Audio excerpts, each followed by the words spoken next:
Am I Magnus Carlsen? Please give me the white pieces. No! Okay. My opponent starts out with 1c4. Against 1c4, I always play the same thing. Most of the time, 1c4 just transposes into the Queen's Gambit declined. This is now the Queen's Gambit declined. My guy is from UAE. Is that UAE or Palestine? Oh, sorry. I thought it was from UAE. I guess the flags look kind of similar. I'm not sure. So now we castle. This bishop on g2, usually a very big problem. Now I want to go for the move c5, but no. The thing is, at the end of this bishop can become a pain in the ass, or a pain on this diagonal to be more specific. If I want to play solid, I just go c6, but with c6, my bishop is going to be locked behind all the pawns. The light square bishop is usually the bad piece in most of these Queen's Gambit positions. But let's be solid. I think being solid is sometimes more instructive than just going for a wild attack. I probably should have taken first, but let me give my opponent the opportunity to take first, because they've not even played knight c3, so I can take first and they wouldn't even have this move. Do I take now? Man, I hate these positions too much in my life. Yeah, so annoying. I will just take, because knight to e5, the pawn is not really hanging. I mean, it is actually. Okay, it is hanging.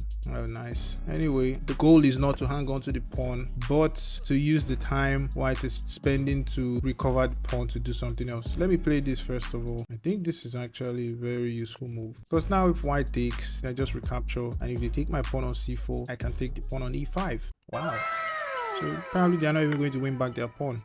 Thank you. Now if you take, I take. Unless they want to play this first. Okay. But then I just win another pawn. I'm up an extra pawn. Yeah, I'm up with pawn now. I will just trade queens, force an endgame, and I shall win. Yep. Now I just have to worry about getting my pieces developed. You can see white already has 3 pieces developed. I barely have any pieces out yet. And this bishop is still a pain in the ass. What's the best way to develop? Knight f6, knight here. Probably knight d7 to knight c6. See if he's going to trade pieces. Of course, trading pieces is only going to help me because I'm up a pawn. 1, 2, 3, 4, 5, 6, 7. 1, 2, 3, 4, 5, 6. See, I'm up a pawn.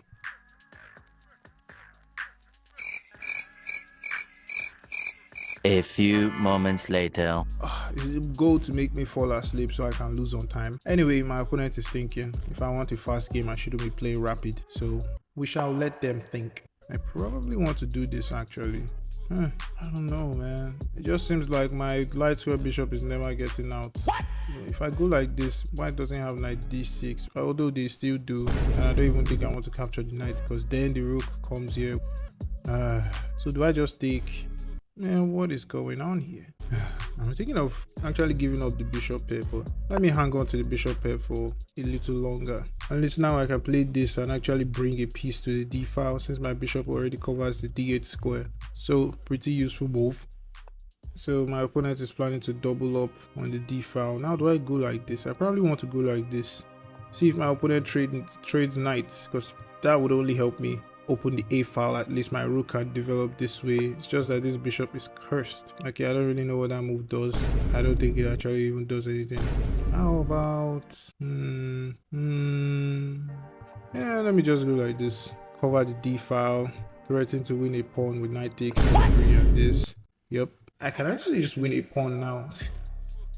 Yeah, I'm just going to win a pawn. Thank you for the pawn.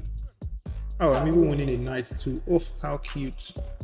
My opponent just resigned. I didn't even see I was winning an extra knight. Easy peasy lemon squeezy. This game was too easy. I'm probably not even going to post it at all. So this is one problem with going with openings like the Catalan. If you don't know the correct follow-up, sometimes you're just going to be down the pawn for nothing. Shoo! Am I Magnus Carlsen? 98% accuracy. That is crazy. Okay, so let's do some serious analysis now. Against c4, I play the same thing most of the time, and you get used to seeing me doing this over and over. Against c4, against any weird opening that's not 1d4, okay, not weird, I mean any opening that's just not 1d4 or e4, or after knight f6, for example, it could sort of transpose, but if it doesn't, well, we could get a d4 opening. Like in this case, we got the Queen's Gambit decline. So this is just basically how I handle my openings.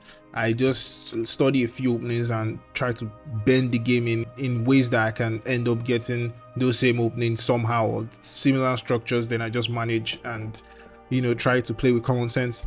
So g3, bishop e7, bishop g2, short castle, c6. I decided to go for this move. The old me would play c5 in this position, which is also fine, but I have been destroyed several times on this diagonal by this bishop. So learning from my experience, here I just decided to play c6, remain solid, but remaining solid means that I have to compromise, and my light squared bishop now is just a piece of wood. This is what they call a tall pawn, because the pawns in the center are light squares, which means my light squared bishop is locked in, since the bishop cannot go through the pawns basically. So this bishop is known as a tall pawn. So my opponent went for bishop g5. I just took now. Yeah, one thing with openings like this, the goal is not to hold on to this pawn, but to, like I mentioned in the game, but to use the time white is going to try to recover this pawn to actually, complete our own development and find good squares for our pieces and all that stuff.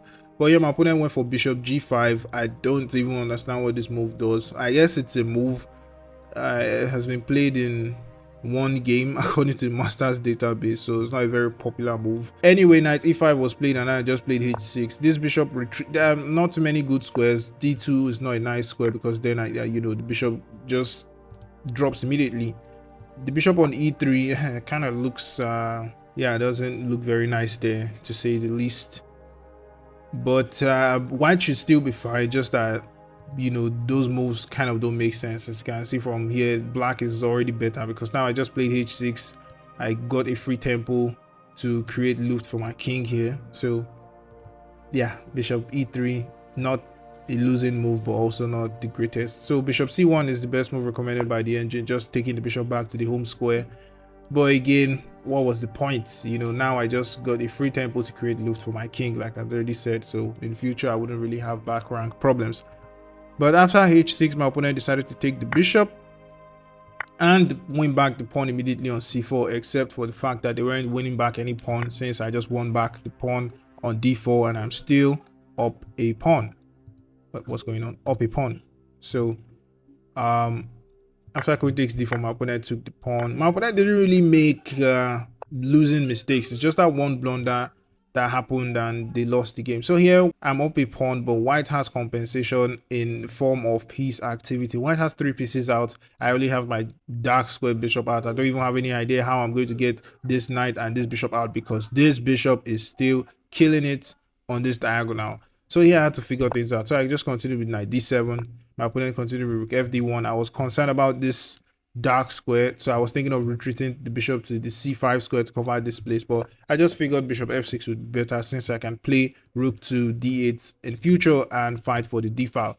So my opponent continued with rook fd2, which was not best, and now I played knight b6. Taking on b6 here would only help me, as I mentioned in the game, since the a file would be open for my rook, and I've basically developed my rook in this position. Now the final piece I have to worry about is this bishop here. For this bishop, I could play moves like pawn to e5 and bishop to e6, just put pressure this way, or just develop my pieces. So, and eventually I just start pushing these pawns down the board, and at some point I'll be able to create a passed pawn on the c file. If I push, this, push this. Why is this thing lagging like mother flipping? Yeah, okay.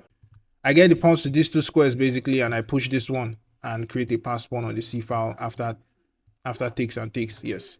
So after knight to b6, my opponent continued with knight to a5. I said I don't really know what this move does, because it seems like it's adding more pressure here, but it's not really doing anything. I just played knight to, what am I saying? I just played knight to d5, and I covered the d file.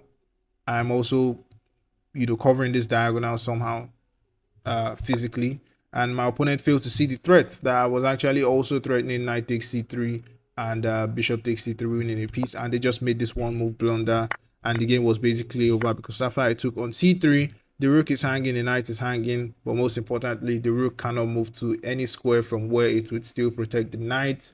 Rook d5 here, yeah, I don't know what that does, because that just hangs the rook. So my opponent realized this. There would be no way to save both pieces. My opponent is going to have to give up the exchange in this position, maybe play a move like knight back to c4, and just lose the exchange. So yeah. And that's the curse of the Catalan. If you don't know what you're doing, you're just going to be down a pawn for no compensation. And then the whole thing starts going downhill from there because it might not be easy to pick yourself back up after that. And I guess that's what happened. My opponent was just trying to prove something. Okay, I'm down a pawn, but maybe I'm going to have piece activity. Let me just quickly double up on the d file and all that. Maybe that's what my opponent was probably thinking. And yeah. And of course, my opponent didn't want to capture this way because then I just covered the diagonal.